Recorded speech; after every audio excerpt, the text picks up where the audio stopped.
Yesu Kristo ashimwe cyane. Turagarutse none muri parti ya kabiri y'iki gice cyacu cya 22 mu izina rya Yesu Kristo. Twongeye dusenga Imana.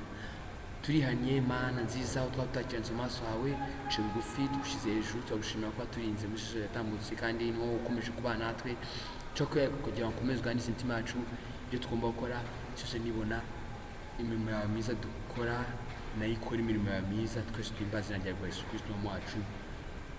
Haleluya. Twakira imbabazi zawe, twakira imbaraga zawe, twakira umugisha wawe mu izina rya Yesu Kristo mu wacu. Amen. Bibutsa ko ibyo bintu bitatu gusenga uvuga ngo nakira imbabazi zawe, nakira imbaraga zawe, nakira umugisha wawe, ibyo bintu bitatu ni imbaraga Imana yaduhaye zo kunyura muri ibi bihe bikomeye turimo n'ibindi bihe bikomeye unyuramo. Mu byo usenga ujye ubyongeramo. Mana arambwiye ngo uzabwira abantu bajye barisenga iryo sengesho baryongeye ku yandi basenga kugira ngo bakomeze buzuzwe n'Imana mu izina rya Yesu Kristo. Bakomeze bambara imbaraga z'Imana, imbabazi z'Imana zibatwikire, imbaraga z'Imana mu rugendo, umugisha w'Imana ubayo. Haleluya. Twasoje tuvuga ngo Aburahamu aramusubiza ati mwana wanjye, Imana iri bwibonere umwana w'intama w'igitabo cyo koswa, nuko bombi barajyana. Tekereza, hari ibyo nsengera, hari ibyo nsaba, hari ibyo nkeneye, hari ibyo ufite. Tekereza ibyo ufite ni ibyo Imana yakoze. Noneho hari ibyo mbura. Ibyo ubura rero, ibyo ubura utekereza mbese biravahe. Nta handi Imana igibona igitambo point entre itayari wa mugani w'abandi nuko ahubwo bazi Imana biragenda bite. Tekereza, Imana ishobora byose iri bugire ikikora, ni iri bugire ikikora ikintu gikomeye cyane kuruta ko ntabwo ari byo kuvuga ati Imana ngo bese ngo birakomeye reka da. Aburahamu yarahagurutse aragenda, ndagiye va kuba wamenye ko ari Imana muri kumwe. Wa murimo Imana yateovi sawa twagereye.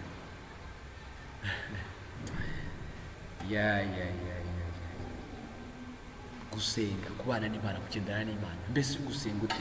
N'icyo ukeneye, muri gusaba iki? Menya ko icyo udafite, shima Imana kuko icyo ufite. Haleluya. Yaduhaye imbabazi, byandi tuma turasenga, rya jambo twatuma turasengeramo, yaduhaye imbabazi ikomeje kuziduha, yaduhaye imbaraga ikomeje kuziduha, yaduhaye umugisha ikomeje kuduha. Hari ibyo twabonye, hari n'ibyo ikomeje kuduha. Shima Imana ku byatambutse, ibisigaye vuga uti Imana iri bwibonere igitambo. Donc tamba igitambo cyawe, Imana nayo ikindi nyine iraza kugitangira. Kora akazi kawe, n'Imana iraza gukora akayo.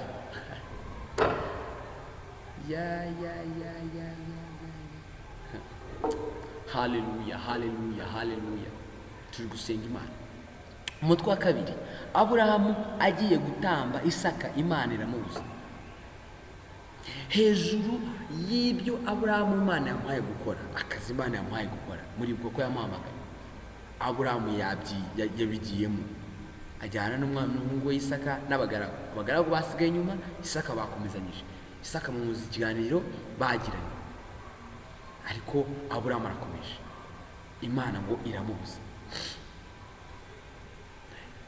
Imana imuhaye akazi, nyuma iramubwiye iti rekeraho. Katwumva icyo yamubwiye uko byagenze. Mwakire kuba abashumba mu izina rya Yesu, mwakire kuba abahanuzi mu izina rya Yesu, mwakire kuba abavugabutumwa mu izina rya Yesu, mwakire kuba twakire kuba abantu b'Imana bagendana nayo umunsi nijoro, amanywa nijoro. Twakire kuganira n'Imana, kugenda tuganira n'Imana. Ndibuka ijambo nasomye ryiza rikomeye cyane ngo Nowa rwatunganaga rwose mu gihe cye, rwagendanaga n'Imana, rwari umukiranutsi. Ibyo bintu bitatu numva ari uko byari bimeze. Yatunganaga rwose, rwagendanaga n'Imana, ngo ari umukiranutsi. Utekereza umuntu Imana yafashe umwe agasigara ku isi yose.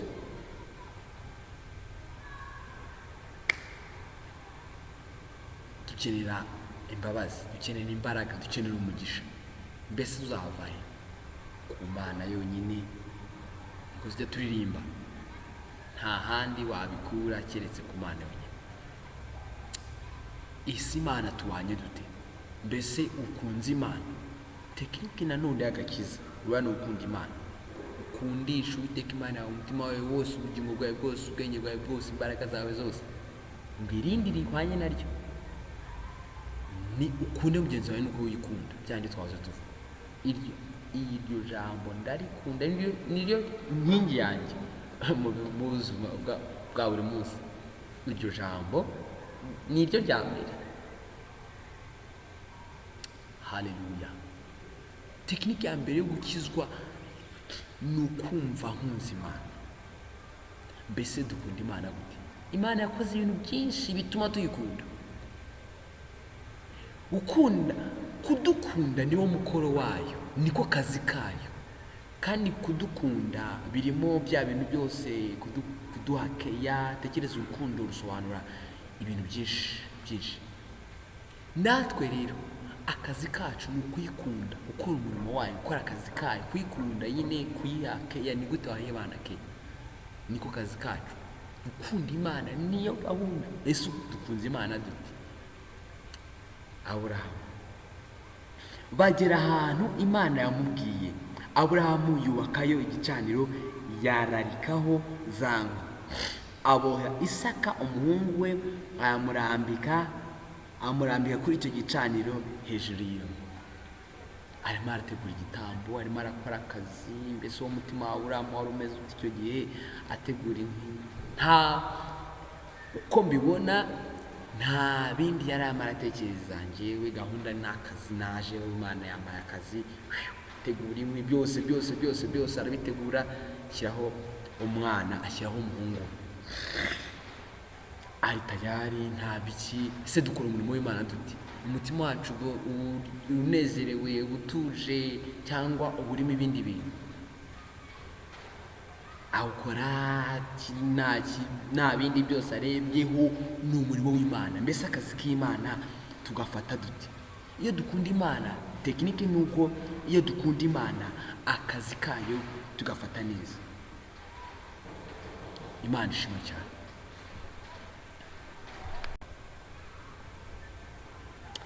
Yes,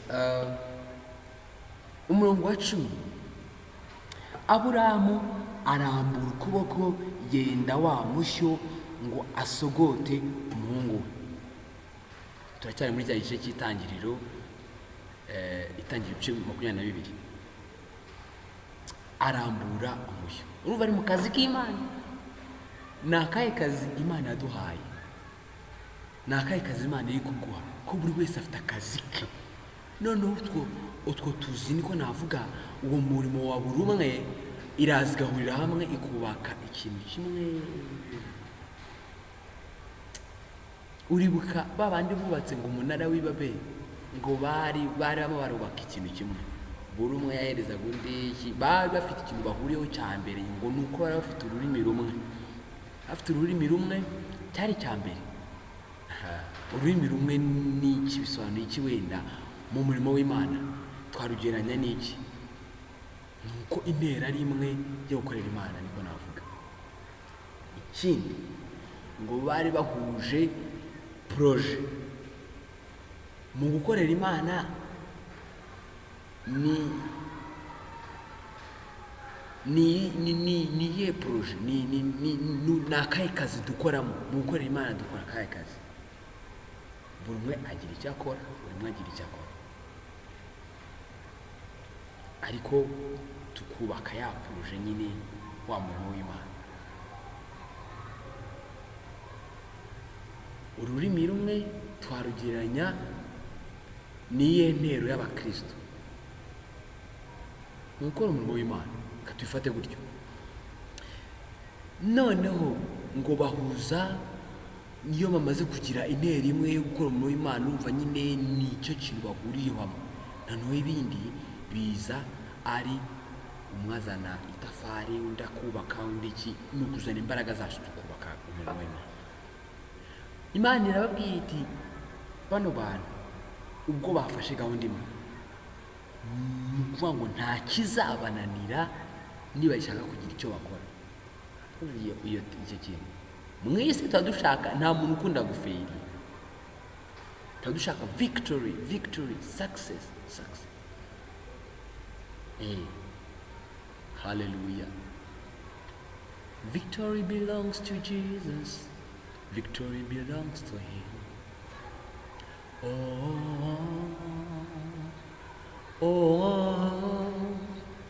The victory belongs to Jesus.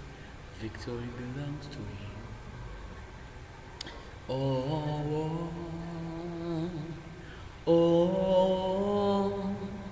Victory belongs to Jesus. Victory belongs to him. Yesu niwe mutsinzi.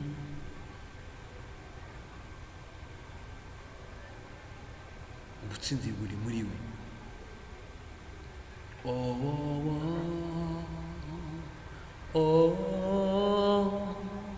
Yesu niwe mutsinzi. Yesu niwe mutsinzi.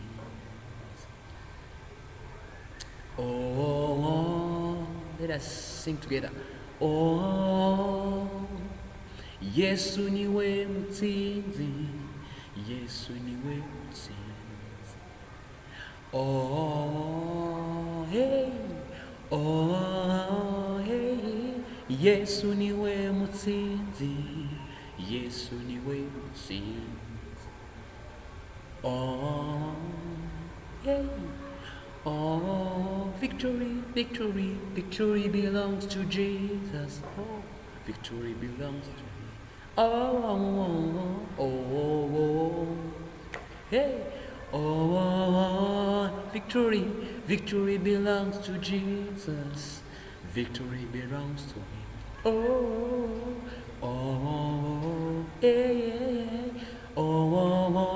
Hey.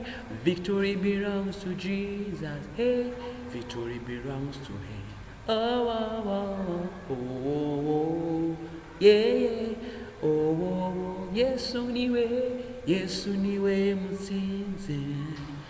Yesu niwe mutsinzi. Hallelujah. Turashaka intsinzi, turashaka kunesha, nta muntu ushaka gutsindwa. None Yesu, Imana yavuze ngo aba banga ubwo bahagurutse gutya. Tuzasome iriya tekinike bakoresheje. Umunara w'Ibabeli, ndumva uri hirya nyuma ya Nowa. Yes, nyuma ya Nowa, ndumva ari nyuma ya Nowa rwose. Umunara w'Ibabeli, Itangiriro ibice 11. Ngisi yose Imana inyuranye indimi z'abantu. Ahantu uzasoma harimo ibintu bikomeye cyane. Ngo abangaba ukuntu yababwiye, Uwiteka umurongo wa 5, 11 umurongo wa 5, Itangiriro. Uwiteka amanurwa no kureba umudugudu n'inzu ndende abana b'abantu bubatse. Turi abana b'abantu kandi turi n'abana b'Imana kandi. Ngo dore Uwiteka aravuga ati, dore abantu n'ubwoko bumwe, kandi wibuka ko turi bamwe, wumva iki, ni ururimi rumwe. Intero natwe ni imwe. Ibyo nibyo babanje gukora, none nta kizabananira gukora bagishatse. Intero niba gukorera Imana, twebwe nidushaka gukora icyiza, wibuke ko Imana yabwiye Kayini ngo ibyaha biri tugira ku mutima wawe, ngo ariko ni wowe ufite ububasha bwo kubitegeka. Urumva ko muri twe harimo intero yo guhaguruka tukagira ikintu dukora. Nicyo ushaka gukora, hari ibintu bibiri, ni cyiza ni ikibi. Imana yavuze ngo iryo jambo rihora riza n'inzira ebyiri. Nujya ukora imirimo ujye umenya ko hari inzira ebyiri. nubwo turi mu murimo w'Imana ariko hari indi nzira yindi abantu barimo barajyamo kandi basabwa kuyivamo, twababwira bakayivamo. Nta bindi ni umwuka w'ubugwaneza no kuba gukora imirimo myiza ibagirira n'ibafasha. Nta muntu wanga ibibi, nta muntu wanga ibyiza nako. Sorry, nta muntu wanga ibyiza, wamukorera ibyiza. Imana irababwiye iti nta kizabananira bagishatse. Intero ni imwe mu murimo w'Imana, gukora umurimo w'Imana. Niki dushaka? Inzira ni ebyiri, inzira nziza itanga ubugingo n'inzira mbi itanga urupfu. Imana avuga ati mbashyize inzira ebyiri imbere. Tumva ari Gutegeka kwa 2:30. None muhitemo. Ntabwo twe duhitamo, hari ikintu Imana yadushyizemo cyitwa amahitamo, kandi duhitamo tubizi ko ndi gukora icyiza cyangwa ikibi. Dukeneye gukora icyiza, Imana igashyiraho vi ikavuga ati ndi kumwe nawe. Iyo vi nayo ikenewe. Iyo vi tuyikura mu guhitamo inzira y'agakiza cyangwa se inzira ya Satani. Tukaba tubizi ko iyo nzira ndi mu y'agakiza cyangwa ndi mu nzira ya Satani. Ibintu byo guhagarara, abantu benshi bahagaze gutya, bahagaze hano, ntibashaka guhitamo Imana, bashaka no guhitamo Satani ngo berure. Kuko iyo uhisemo Imana murajyana ati turagendana. Ariko turibaza imbaraga bano turirimba indirimbo zo muri iki gitabo cy'ingeri zikomeye cyane. Genda umukristo nzahora ndiwe mu bintu byose ngeze kugupfa. Genda umukristo mpora mbihamya naho igihugu cyose cyanseka. Genda umukristo wo mu mutima, kuva ubu nsigaye nkunda Kristo. Icyatumye apfa yazize njyewe, nabuzwa n'iki kujya mukunda. Icyatumye apfa yazize njyewe, nabuzwa n'iki kujya mukunda. Nubango njye ni umukristo w'umutima, nubango mbiziranyeho n'Imana. Cyewe ndahamanya wa mugani wa rya jambo, ndahamanya ngo turahamanya n'Imana yuko umwuka ahamanye natwe ko turabana n'Imana.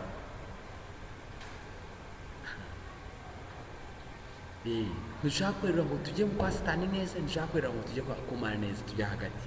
Mwibuke amagambo Imana yabwiye abantu bakazuyaza mu byahishuri ibice ndumva ari 3.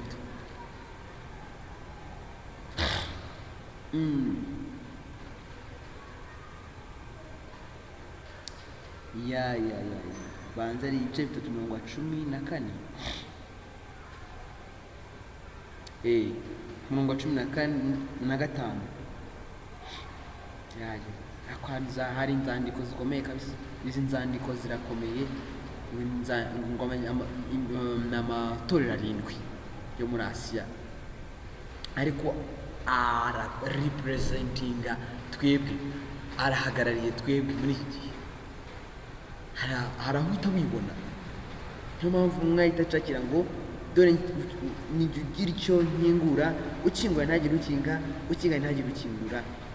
Aravuga aya magambo: kiza imbere yawe ugira ukinguye, ntabasha kurukinga. Donc hari abibona muri uyu murongo wana w'imbere.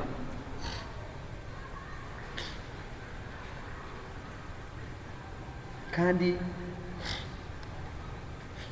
Imana ikomeza kuvuga amagambo akomeye cyane. Ku murongo 15 ngo nzi imirimo yawe yuko udakonje kandi ntubire. Iyaba wari ukonje cyangwa wari ubizi.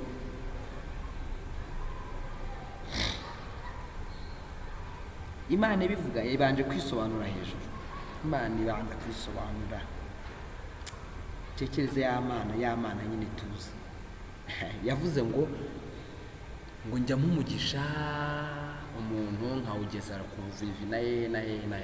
Muri uko ibyo yabwiye Dawidi n'ibyo yabwiye Aburahamu. Dawidi muri wowe mu byaro rwawe ntazabura umwami kumurera. hari n'undi bwoko bwitwa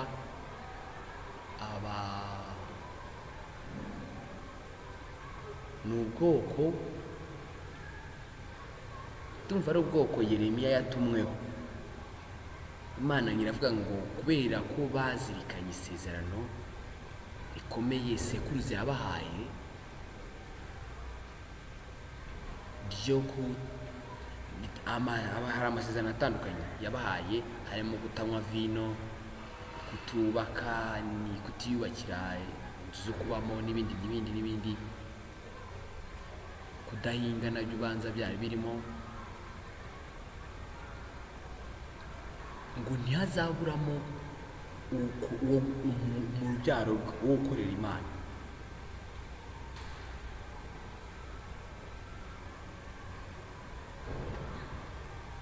Kandi iyo Imana ivuga ibyo ngibyo ni nayo ivuga ngo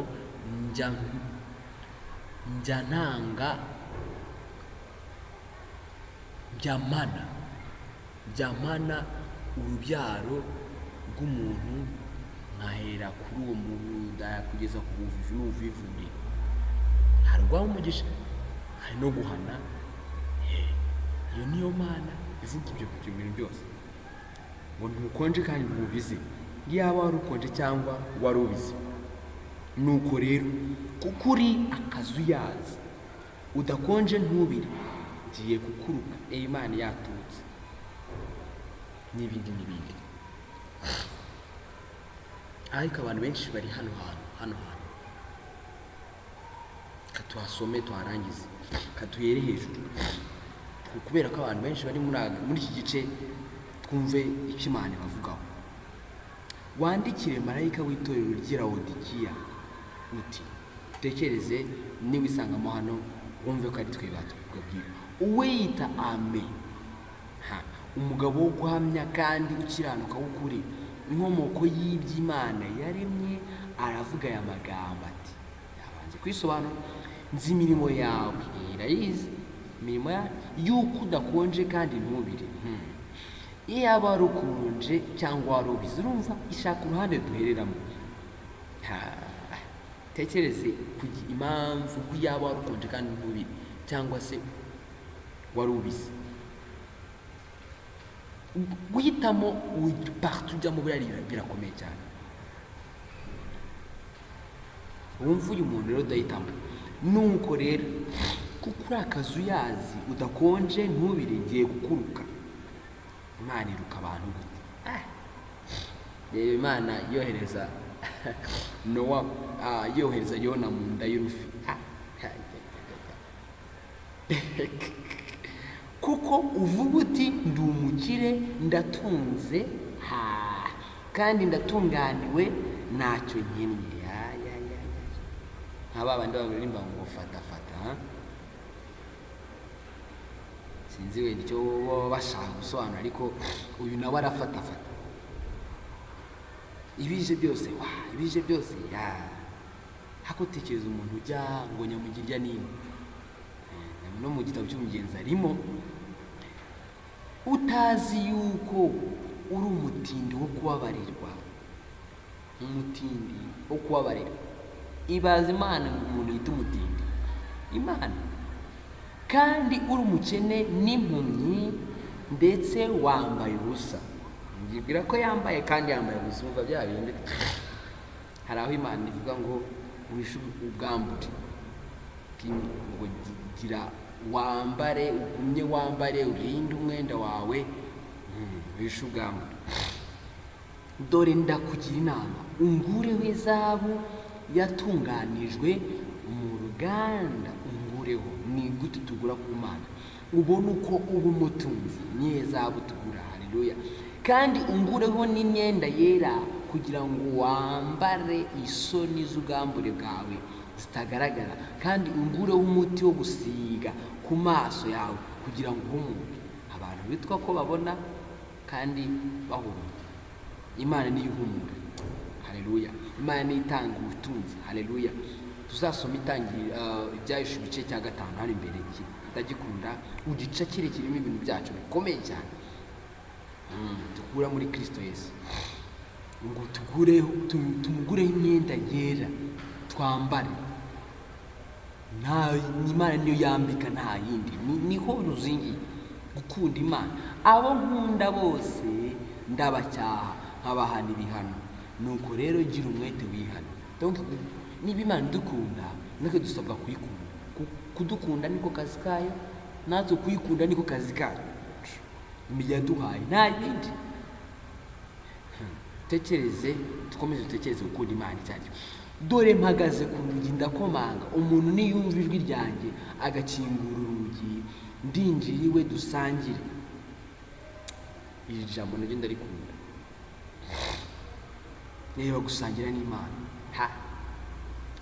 gusangira n'Imana, gukingura ari Imana ije wakingura wirukanka. Imana imera komanga dukingure twiruka mu izina rya Yesu. Unesha nzamuha kwicarana nanjye ku ntebe yanjye y'ubwami, nkuko nanjye nanesheje nkicarana na Data ku ntebe ye. Yesu niwe cyitegererezo cyacu. Zasome Abaheburayo cya 12 ndagikunda, cya 11 n'icya 12.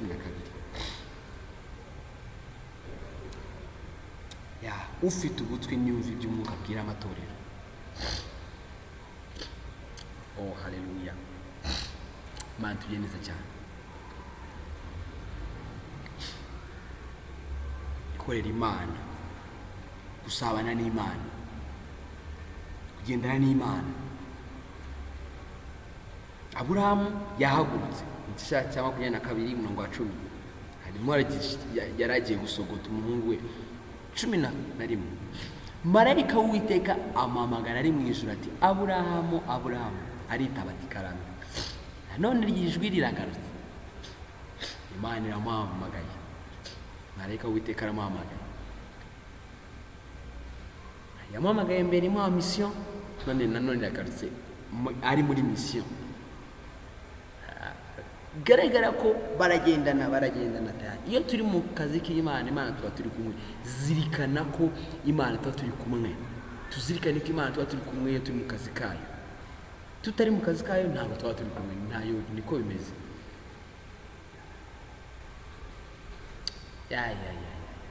Kugendana n'Imana kuri Nowa twabikurura uburyo Nowa ari we wasigaye wenyine ku isi kubera kugendana n'Imana. Umukiranutsi kugendana n'Imana, gutungana rwose, akaba ari usigara n'umuryango we tayari mu bantu bose batuye isi. Ngo isi ngo ari meze nabi, ngo Imana yari imaze kubabara kubera abantu yaremye, ariyo yabaremye. Imana tugeneza cyane.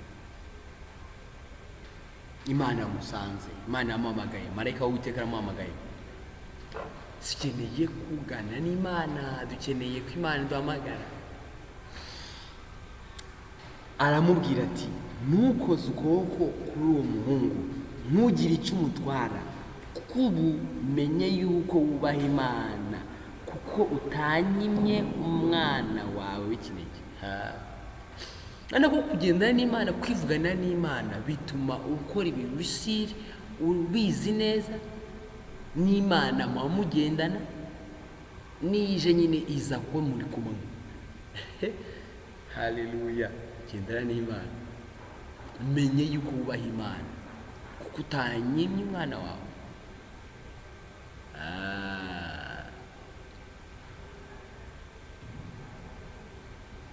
Nibuka ko Aburahamu ibintu yabikoraga, ategura igitambo, atuje, umutima utuje, uri aho nyine avuga ati, Imana iri ndoronkera igitambo twagiye, akatsa umuriro. Twatse umuriro mu izina rya Yesu, twatse umuriro w'Imana mu izina rya Yesu. Ngo yemwe bahetse abarinzi ku nkike, ntimugasinzire, ntimugahweme, kugeza igihe Uwiteka azahindura Yerusalemu ishimwe. Mwitegura amasiripurize ari bube mu minsi iri imbere. Mwitegura amasiripurize Imana iri bukoreye mu minsi iri imbere. Yagiye ivuga mu bintu bikomeye, yagiye ivuga cyane. Hari ikintu nasomye nacyo tukitegure mu minsi itaha. Birashoboka ijana ku ijana ko abantu batazongera gusubira mu nsengero ngo yaba mu nsengero yaba no muri leta ngo basezerane. Muze gusoma Yesaya ibice 4 twasome. Hari ibintu Imana ngo mbivuze nshingiye kuri cya kintu ngo kugeza igihe Imana izahindura Yerusalemu ishimwe. Ni ryari Imana ishaka kugira neza iyi si.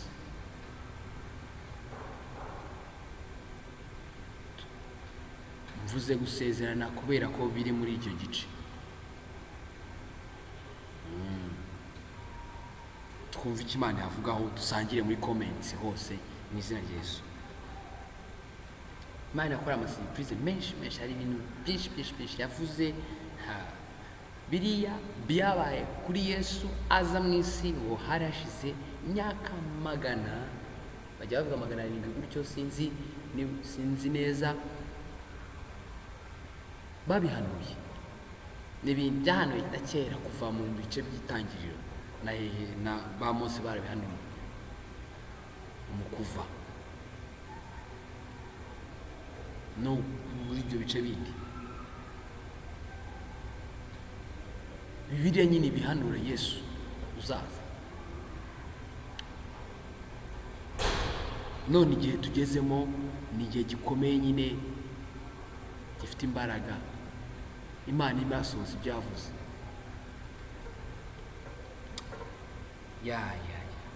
Menye yuko wubaha Imana. Mbese abantu bubaha Imana ni ibiki Imana iri gutegura muri iyi si. Isi tuyirimo, niba twubaha Imana hari ibyo Imana imategura muri iyi si.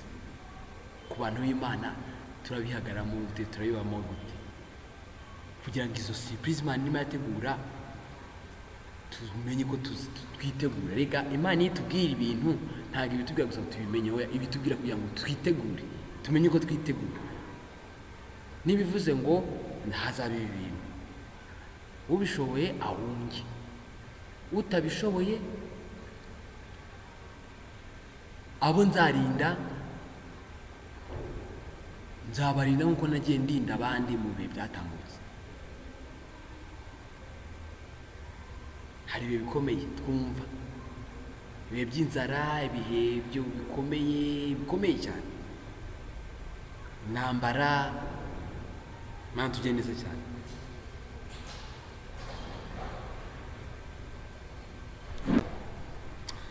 Yes. Umurongo wa 13. Aburahamu yubura amaso arareba, abona inyuma ye imfizi y'intama, amahembe yayo afashwe mu gihuru. Aburahamu aragenda, ya ntama ayitambaho igitambo cyoswa mu cyimbo cy'umuhungu we. Imana ibitanze igitambo cya kindi. Aburahamu yita aho hantu Yehova Yire, nk'uko bavuga na bugingo n'ubu bati ku musozi w'Uwiteka kizabona. Haleluya. Imana nziza cyane. Turaza gukomeza na parti ya 3 isoza iki gice, ari wo mutwa wa 3. Haleluya. Imana yirongera igitambo. Imana atanze mission, Aburahamu yayikoze, akazi yagakoze, iramubuza, imuha igisimbura, ariko mission yayikoze akazi k'Imana. Nuwe mumaro wo gukora mission y'Imana. Imana yamuretse arayikora, ariko nyuma iramubuza. Nakaye kamaro n'iki Imana imushaka. Nanjye cyane. Dukomeze dusenge, twumve, twakira imbaraga z'Imana, twakira imbabazi z'Imana, twakira umugisha w'Imana, twakira imbabazi z'Imana, twakira imbaraga z'Imana, twakira umugisha w'Imana, twakira imbabazi z'Imana, twakira imbaraga z'Imana, twakira umugisha w'Imana mu izina rya Yesu Kristo Wacu. Haleluya. Komeze twige kugendana n'Imana. Buriya muri iki gice dukomeje kumva ikintu cyitwa kugendana n'Imana, umukiranutsi kugendana n'Imana no gutungana rwose. Imana ishimwe cyane.